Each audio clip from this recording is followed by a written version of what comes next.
नमस्कार मेरे प्यारे विद्यार्थियों, आप सभी का एक बार पुनः स्वागत करते हैं आपके अपने यूट्यूब प्लेटफॉर्म संध्या कंप्यूटर क्लासेज पर। देखिए मेरे प्यारे विद्यार्थियों, RSIT एग्ज़ाम जो 8 तारीख को जो होने वाला है उसके लिए आज मैं MS वर्ड और MS एक्सेल से महत्वपूर्ण क्वेश्चंस आपके समक्ष पेश कर रहा हूँ। सभी विद्यार्थियों से रिक्वेस्ट है कि अगर आप इस प्लेटफॉर्म पर नए हैं तो चैनल को अवश्य सब्सक्राइब करें, साथ ही बेल आइकन को अवश्य क्लिक करें ताकि आने वाले प्रत्येक वीडियो की नोटिफिकेशन सबसे पहले आप तक पहुंच सके। पहला क्वेश्चन आपकी स्क्रीन के सामने। आज के इस सेशन के अंदर काफ़ी शानदार क्वेश्चन होने वाले हैं, यानी वे क्वेश्चन जो आपके एग्जाम के अंदर अब की बार पूरी संभावना है। तो आपको अगर सेशन पसंद आता है तो आप वीडियो को लाइक अवश्य कीजिएगा। पहला क्वेश्चन आपकी स्क्रीन के सामने है। सभी विद्यार्थी रिक्वेस्ट है यहाँ पे कमेंट करने की कोशिश कीजिए। पहला क्वेश्चन है, माइक्रोसॉफ्ट वर्ड में पेज की जो अधिकतम जूमिंग साइज पूछा है। यहाँ पे क्या पूछा है, जो पेज को आप अधिकतम MS वर्ड में कितना जूम आउट कर सकते हैं। तो आपको याद रखना है कि अगर आपको एग्जाम में यही क्वेश्चन आपको एक्सेल से पूछता कि एक्सेल में शीट की मैक्सिमम जूमिंग साइज कितनी होती है, या आपको MS पावर पॉइंट में स्लाइड की जूमिंग साइज पूछता, सपोज मान के चलो अगर ऐसा क्वेश्चन आ जाता तो आप वहाँ पे क्या करके आ जाते 400%। बट यहाँ पे आपको याद रखना है MS वर्ड का पूछा तो मैं आपको स्पेशली बता देता हूँ कि MS वर्ड की जो पेज की जो जूमिंग साइज होती है वो कितनी होती है, 500% होती है। कितनी होती है, 500%। यानी इस क्वेश्चन का राइट आंसर हो जाएगा ऑप्शन नंबर ए, 500% हो जाएगा। आगे वाला नेक्स्ट क्वेश्चन आपके स्क्रीन के सामने, चयनित आइटम को पेस्ट करने की शॉर्टकट की क्या होती है। अगर आप किसी भी जो आपने सिलेक्ट किया है, कॉपी किया हुआ आप आइटम्स होता है उसको पेस्ट करने के लिए कीबोर्ड की कौन सी की दबाएंगे। तो सीधा सा इजी क्वेश्चन है ये, तो आपको याद रखना है कंट्रोल के साथ में V, ये किसकी होती है, पेस्ट की होती है। किसकी होती है, ये पेस्ट की होती है। कंट्रोल C होती है, ये किसकी होती है, ये कॉपी की शॉर्टकट की होती है। आप सभी लोग याद रखना। और पेस्ट स्पेशल की पूछता तो कंट्रोल शिफ्ट के साथ में V, यहाँ पे आपका राइट आंसर हो जाता है। यहाँ पे ऑप्शन B इसका करेक्ट आंसर हो जाएगा। आगे बढ़ते हैं नेक्स्ट क्वेश्चंस की और। क्वेश्चन नंबर 3, वह कौन सा चार्ट का प्रकार है जो व्यक्तिगत और समूह के परिणामों के बीच रिश्ते को दिखाने के लिए इसका इस्तेमाल किया जाता है। तो आपको याद रखना है, जब आपका चार्ट होता है वो व्यक्तिगत और समूह के परिणाम के बीच अगर रिलेशन दिखाने की बात करता है तो आप लोग सभी याद रखे जाना, ये क्वेश्चंस आने पे आपका राइट आंसर क्या हो जाएगा, राडार चार्ट हो जाएगा। क्या हो जाएगा, यानी ये क्वेश्चंस की लैंग्वेज आप देख सकते हैं। अगर ऐसा क्वेश्चंस बन जाता है जब व्यक्तिगत और समूह के परिणामों के बीच रिलेशन दिखाने की बात हो जाए तो आप राडार चार्ट यहाँ पे बिल्कुल आपका करेक्ट आंसर हो जाएगा। ये पाई चार्ट होता है, गोलाकार आकार में होता है और 100% मूल्य यानी 100% मूल्य को दिखाने की बात करता है। तो आप वहाँ पे पाई चार्ट इसका आंसर कर सकते हैं। देखिए नेक्स्ट क्वेश्चन नंबर 4 आपकी स्क्रीन के सामने, निम्नलिखित में से वह कौन सा चार्ट का प्रकार है जो दो बदलते वेरिएबल से उत्पन्न उच्च और निम्न बिंदुओं को इंगित करने के लिए इस्तेमाल किया जाता है। यानी मैं आज इस सेशन के अंदर आपको एक्सेल और MS वर्ड से विशेष जो टॉप लेवल के क्वेश्चंस है जो आपके एग्जाम में बेसिकली जो इजी क्वेश्चंस तो सभी स्टूडेंट के राइट हो जाते हैं, बाकी ये ऐसे क्वेश्चंस है जो आपके कंपटीशन से लगा के किसी भी तरह का कोई एग्जाम होता है उनके अंदर ये टॉप लेवल के क्वेश्चंस माने जाते हैं। तो RSIT एग्जाम के लिए अगर लेवल का पेपर भी आ जाता है तो आप इन क्वेश्चन से आराम से अच्छे मार्क्स ला सकते हैं। निम्नलिखित में से वह कौन सा चार्ट का प्रकार है जो दो बदलते वेरिएबल्स से उत्पन्न उच्च और निम्न बिंदुओं को इंगित करता है। तो आपको याद रखना, अगर ऐसा क्वेश्चन आ जाता है तो आप वहाँ पे करेक्ट आंसर क्या करेंगे। सभी स्टूडेंट ध्यान दीजिएगा, अगर ऐसा क्वेश्चन आ जाता है तो राइट आंसर क्या होगा। तो यहाँ पे मेरे प्यारे विद्यार्थियों सरफेस चार्ट जो होगा इसका करेक्ट आंसर हो जाएगा। यानी एक क्वेश्चन बन जाता है तो आप थोड़ा याद रखिएगा। लाइन चार्ट तो क्या होता है, जो इंगित करता है कि जो अलग अलग जो बिंदु होता है उसको जोड़ने के बाद में रुझान दिखाता है। तो यहाँ पे करेक्ट आंसर हो जाएगा option number C, surface chart हो जाएगा। आगे बढ़ते हैं नेक्स्ट क्वेश्चंस की और कि यह चार्ट वैज्ञानिक डेटा जैसे तापमान में परिवर्तन को दिखाने के लिए प्रयोग में लाया जा सकता है। तो देखिए, जो आप तापमान को दिखाने की बात हो जाए, देखो तापमान को दिखाने की बात हो जाए या फिर आपको ऐसे ही क्वेश्चंस में पूछा जा सकता है कि जो स्टॉक मार्केट का जो काम होता है, जो शेयर मूल्य को दिखाने की बात हो जाए, तो इस तरह का जो ये चार्ट होता है इस तरह से आपको याद रखना है। ये किसके अंदर होता है, आपको याद रखना है स्टॉक चार्ट इसका करेक्ट आंसर हो जाएगा। यानी तापमान को दिखाना, तापमान में परिवर्तन को दिखाने के लिए स्टॉक चार्ट का उपयोग कर सकते हैं। यानी आप इन क्वेश्चंस को देख सकते हैं और उनका आंसर लिख सकते हैं नीचे कि इसका आंसर यहाँ पे जो मैं बता रहा हूँ वो आप याद रख के जाना एग्जाम के लिए। आगे नेक्स्ट क्वेश्चन आपके स्क्रीन के सामने, समय के साथ परिवर्तन एवं परिवर्तनों के योग दोनों को बताता है। तो मैंने अभी बोला था यानी आपको याद रखना है कि समय के साथ परिवर्तन और परिवर्तनों के योग, जब दोनों को दिखाने की बात हो जाती है, परिवर्तन को भी दिखाएगा और उस परिवर्तन के योग दोनों को जब दिखाने की बात हो जाती है, तो ये एरिया चार्ट का क्वेश्चन है। ये आपके RSET जो बुक्स है उसमें से महत्वपूर्ण टॉपिक के अंदर से, यानी MS एक्सेल से जो चार्ट का टॉपिक है वहाँ से ये उठाया गया क्वेश्चन है, यानी आपके एग्जाम के लिए काफ़ी महत्वपूर्ण हो जाएगा एरिया चार्ट, यहाँ से इसका राइट आंसर होगा। आगे वाला क्वेश्चन है, वह कौन सा चार्ट का प्रकार है जो समय के बढ़ते हुए रुझानों को दिखाता। अभी भी मैंने बोला था कि भाई ये समय के बढ़ते हुए रुझान को दिखाने का कार्य है, यानी इस तरह के समय के बढ़ते हुए रुझान को जब दिखाने की बात हो जाती है तो आप वहाँ पे लाइन चार्ट करके आ जाना, आपका करेक्ट आंसर हो जाएगा। यानी चार्ट जितने भी आपके महत्वपूर्ण चार्ट है, यानी आपको याद रखना है एक्सेल में या तो क्वेश्चंस बनता है फॉर्मूले का या फिर क्वेश्चंस बनता है चार्ट का, तो ऐसा क्वेश्चंस बन जाता है तो आप इन महत्वपूर्ण क्वेश्चंस को याद रखिएगा कि बढ़ते हुए रुझान को जब दिखाने की बात हो जाती है तो आप वहाँ पे क्या करके आओगे, आपको याद रखना है वहाँ पे इसका लाइन चार्ट, इसका बिल्कुल ही करेक्ट आंसर होगा। आगे नेक्स्ट क्वेश्चन आप देख सकते हैं, प्लॉट एरिया में दिखाई देने वाली हॉरिजेंटल लाइन को क्या कहा जाता है। ये अति महत्वपूर्ण क्वेश्चन है, आप कह सकते हैं RSET का मोस्ट क्वेश्चन है। आप जो इस चैनल के माध्यम से और भी जो क्लासेज ली जा रही है अलग अलग व्यक्तियों के द्वारा, तो आपने इस क्वेश्चन को वहाँ पे भी देखा होगा। आप सभी लोग अवश्य याद रखना है कि हॉरिजेंटल लाइन को जब दिखाने की बात हो जाती है ना, इस तरह की चार्ट एलिमेंट के पीछे जो, तो इसको आप याद रखिएगा ग्रिड लाइन के नाम से जाना जाता है। क्या बोलेंगे इसको, ग्रिड लाइन, यानी ऑप्शन सी इसका करेक्ट आंसर हो जाता है। नेक्स्ट आप देख सकते हैं आगे क्वेश्चन है, डेटा पॉइंट की वास्तविक वैल्यू क्या कहलाती है। ये भी अच्छा क्वेश्चन है, आपके एग्जाम की दृष्टि से ये काफ़ी महत्वपूर्ण कह सकते हैं। तो आप ऐसा क्वेश्चन बन जाता है तो क्या करके आएंगे, डेटा पॉइंट की वास्तविक वैल्यू कभी भी पूछी जाती है तो वास्तविक वैल्यू को ही आप क्या बोलेंगे, डेटा लेबल्स के नाम से जाना जाता है। यानी एक क्वेश्चन आपके एग्जाम में बन जाए तो आप थोड़ा याद रखिएगा, डेटा लेबल इसका क्या हो जाएगा, करेक्ट आंसर हो जाता है। आगे बढ़ते नेक्स्ट क्वेश्चन से, चार्ट पर प्रत्येक सीरीज किस कलर में प्रदर्शित होगी, ये कौन तय करता है। अच्छा क्वेश्चन है, चार्ट पर जो भी है ये जो सीरीज है वो किस अलग अलग कलर में प्रदर्शित करना है, यानी अलग अलग कलर वाइज इस सीरीज को दिखाने का कार्य लीजेंड करेगा। मैं आपको कह देता हूँ कि आपके एक्सेल में इससे बार क्वेश्चन नहीं जाएगा। हाँ, हो सकता है कुछ फॉर्मूले का क्वेश्चन जो मैं आपको और भी आगे बताऊंगा, एक दो क्वेश्चन ऐसे बन सकते हैं। बाकी मैंने एक्सेल को इस टॉपिक के अंदर, MS वर्ड को और पावर पॉइंट को यानी अच्छी तरह से इस टॉपिक के अंदर समझाने की कोशिश की है। अगर ये क्वेश्चंस बन जाता है कि अलग अलग कलर में प्रदर्शित करना, ये लीजेंड का वर्क होता है। आगे बढ़ते हैं, तालिका के पहले कॉलम में मूल्य और दूसरे कॉलम में उसी के मान को देता है। आपको याद रखना है कि भाई तालिका के पहले कॉलम में मूल्य और दूसरे कॉलम में उसी के मान को देने की जब बात होती है तो आप वी लुकअप करके आ जाना। ये बेहतरीन क्वेश्चन है, RSET का अति महत्वपूर्ण क्वेश्चन है, आपके एग्जाम की दृष्टि से आप देख सकते हैं। यानी तालिका के पहले कॉलम में मूल्य और दूसरे कॉलम में उसी के मान को देता है, वी लुकअप यहाँ से करेक्ट आंसर होगा। नेक्स्ट, एक्सेल में दी गई संख्या तक एक नंबर को पूर्णांक बनाता है। जब भी पूर्णांक बनाने की बात हो जाए, देखिए जब पूर्णांक बनाने की बात हो जाए तो आप याद रख लेना क्या, राउंड हो जाता है। और जब मोड की बात हो जाए, MOD ऐसा, तो ये शेष फल दिखाने का कार्य करता है, आपको याद रखना है। और ट्रिम क्या कार्य करता है, मैं आगे भी ये क्वेश्चन पे से आ जाएगा। ट्रिम यानी जो आपकी जो स्ट्रिंग होती है, शुरुआत और अंत के बीच की खाली स्थान होती है, उसको हटाने का कार्य करता है। देखिए आगे क्वेश्चन से नेक्स्ट आगे वाला आपकी स्क्रीन के सामने है, वह कौन सा फंक्शन है जो दो या दो से अधिक टेक्स्ट की स्ट्रिंग को जोड़ता है। देखिए अभी मैंने क्वेश्चन ये आगे आपको बताया है कि जब दो या दो से अधिक टेक्स्ट की स्ट्रिंग को जोड़ने की बात हो जाए, दो या दो से अधिक टेक्स्ट की स्ट्रिंग को जोड़ने की बात हो जाए तो ये कॉन्सोनेंट हो जाएगा। क्या हो जाएगा, कंसोनेंट। यहाँ पे इसका करेक्ट आंसर हो जाएगा ऑप्शन बी, यानी ऑप्शन बी। इस क्वेश्चन का आप देख सकते हैं, अच्छे क्वेश्चन का स्क्रीनशॉट भी ले सकते हैं।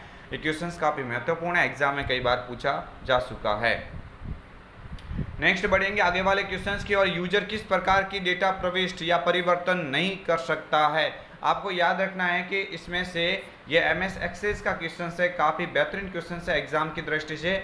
आप याद रखना कि आप इसमें से किस प्रकार का जो डेटा है उसको परिवर्तन नहीं कर सकते। तो आपको याद रखना है कि ऑटो नंबर होता है ना, ये ऑटो नंबर इसको परिवर्तित नहीं किया जा सकता। ऑटो नंबर वाला थोड़ा आप देख के चलिएगा, ऑटो नंबर को आप चेंज नहीं कर पाएंगे। आगे वाला क्वेश्चन है, माइक्रोसॉफ्ट एक्सेस 2010 का डिफ़ॉल्ट फाइल फॉर्मेट में डेटा बनाता है। भाई देखो, आपको याद रखना है कि एम एस एक्सेज, सीधी सी बात है, एम एस एक्सेज है 2010, उसका एक्सटेंशन पूछने की कोशिश की है, यानी इसका एक्सटेंशन नेम क्या होता है, तो आप लोग याद रखिएगा, एक्सटेंशन नेम की बात हो जाती है तो एक्सेज डेटाबेस होता है, यानी ACCDB, DB का पूरा नाम डेटाबेस, और ACC का मतलब एक्सेज यहाँ पे हो जाएगा, ऑप्शन बी इसका राइट आंसर होगा। आगे बढ़ता है, यूजर निम्नलिखित में से किसका उपयोग कर नई टेबल बना सकता है।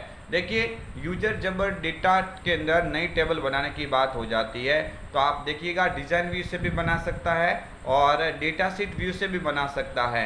ये क्वेश्चंस आने पे आप ये दोनों ऑप्शंस याद रखिएगा कि डिज़ाइन व्यू से भी बना सकते हैं और डेटा शीट व्यू से भी बना सकते हैं। ऑप्शंस भी ए और बी दोनों यहाँ से इसका क्या होगा, करेक्ट आंसर। नेक्स्ट, कौन सा कंप्यूटर वर्गीकरण नहीं है। आप सभी लोग याद रखिएगा इनमें से कौन सा सही कंप्यूटर का वर्गीकरण नहीं है। तो देखिए, मेन फ्रेम होता है बिल्कुल, मिनी भी होता है, नोटबुक ये माइक्रो कंप्यूटर का उदाहरण होता है, इसलिए इसको एग्जाम्पल के रूप में लिखा है। बाकी मैक्स फ्रेम ये कोई ऐसा प्रकार नहीं होता है, मेन फ्रेम होता है, मैक्स फ्रेम तो नहीं होता है। ऑप्शन बी इसका करेक्ट आंसर हो जाएगा। आपको कंफ्यूज करने के लिए ऐसा क्वेश्चन भी आ सकता है।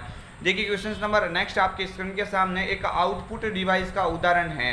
तो देखिए, आउटपुट डिवाइस का उदाहरण इसमें से कौन सा हो जाएगा। तो सीधी सी बात है, प्लॉटर एक प्रिंटर का बड़ा रूप होता है जो अपने प्रिंटिंग के द्वारा किसी टेक्स्ट को बाहर निकालता हार्ड कॉपी के रूप में। तो आप ऑप्शन बी इसका करेक्ट आंसर मान के जाइए। आगे वाला क्वेश्चन से निम्नलिखित में से कौन सा एक डेटाबेस प्रोग्राम है।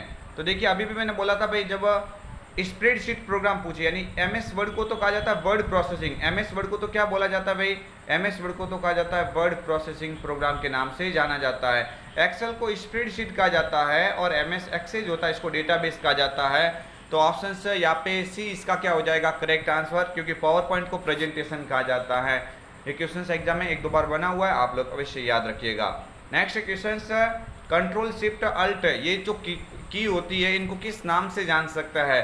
तो कंट्रोल शिफ्ट अल्ट ये की होती है, इनको आप क्या बोलेंगे भाई, कॉम्बिनेशन की बोलेंगे। इसको क्या कहा जाता है, कॉम्बिनेशन की कहा जाता है। जबकि टॉगल के आपको याद रखना है, एक तो होती है कैप्स लॉक, एक तो होती है कैप्स लॉक, ये टॉगल का उदाहरण होते हैं। एक नम लॉक, ये भी टॉगल का उदाहरण होते हैं। और एक स्क्रॉल लॉक, ये लॉक वाली जो की होती है ये सब टॉगल की के अंदर आती है। जबकि यहाँ पे करेक्ट आंसर पूछा गया है तो इसका करेक्ट आंसर कॉम्बिनेशन की हो जाएगा।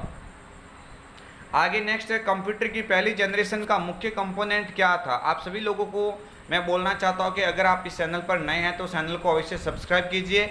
आप इस चैनल के माध्यम से आपकी RSET की जो बेहतरीन तैयारी कर पा रहे हैं, चाहे वो लाइव क्लास हो, अपलोडेड वीडियो हो, या और भी जो महामैराथन क्लास हो, उन तीनों क्लास या और भी बहुत सारी क्लास से आपको अवश्य फ़ायदा मिल रहा है। तो आप सभी इस चैनल को एक बार सब्सक्राइब अवश्य कीजिएगा ताकि आने वाले प्रत्येक वीडियो आप तक सबसे पहले पहुंच पाएंगे।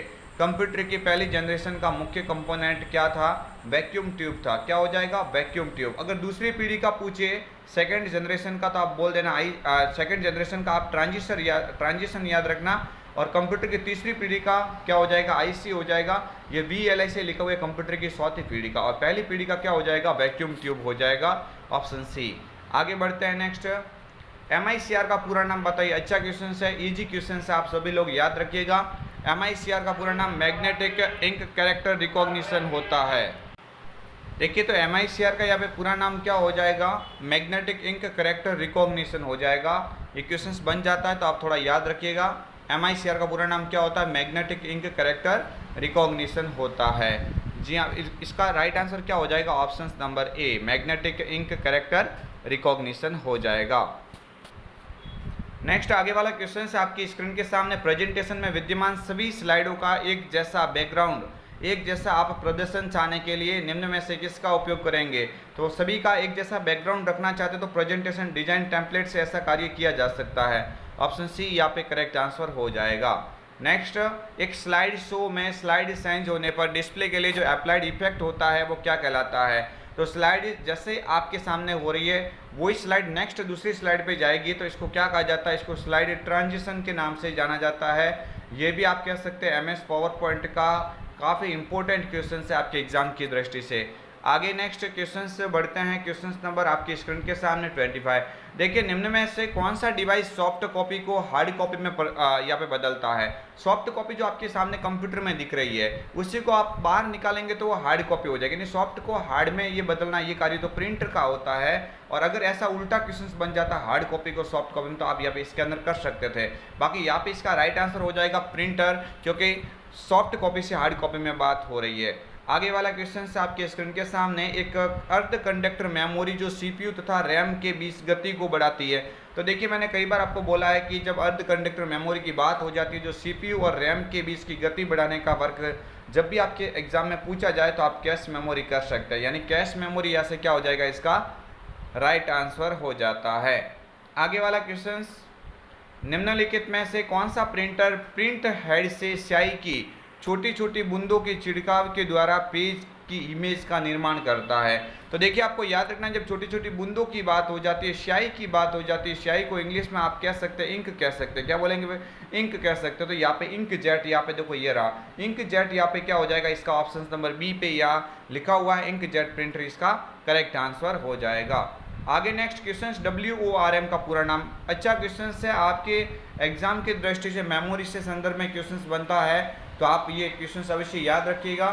WORM का पूरा नाम क्या होता है, राइट वंस रीड मैनी होता है। क्या होता है, write once read many, write once read many, यानी ऑप्शन नंबर ए पे जो लिखा हुआ है इसका करेक्ट आंसर। नेक्स्ट आप देख सकते हैं MS पावर पॉइंट में डुप्लीकेट स्लाइड इंसर्ट करने की शॉर्टकट की क्या होती है।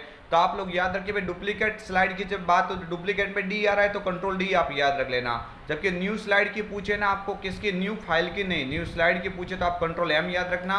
कंट्रोल की होती है या हाइपरलिंक की होती है। कंट्रोल के किसकी होती है भाई, हाइपरलिंक की शॉर्टकट की होती है। और कंट्रोल F ये फाइंड की होती है। ये किसकी होती है, फाइंड की होती है। तो यहाँ से करेक्ट आंसर हो जाएगा ऑप्शन बी, डुप्लीकेट की कंट्रोल डी होती है। आगे बढ़ते हैं नेक्स्ट क्वेश्चन, आपके स्क्रीन के सामने GUI का पूरा नाम बताइए। भाई GUI का पूरा नाम क्या होता है, graphical user interface, graphical user interface option number A पे याद से देख सकते हैं। आगे बढ़ते हैं नेक्स्ट क्वेश्चन से, कंप्यूटर लॉगिन होने के बाद जो एरिया आपको दिखाई देता है उसे क्या कहा जाता है। तो आप जब कंप्यूटर को ओपन करते हैं तो जो लॉगिन होने के बाद में जो फर्स्टली जो आपको एरिया दिखाई देता है उसे डेस्कटॉप के नाम से जानते हैं।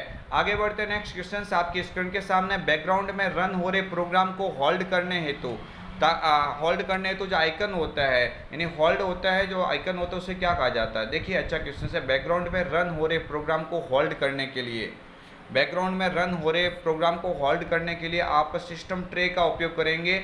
ऑप्शन नंबर बी या से क्या होगा, इसका राइट आंसर माना जाएगा।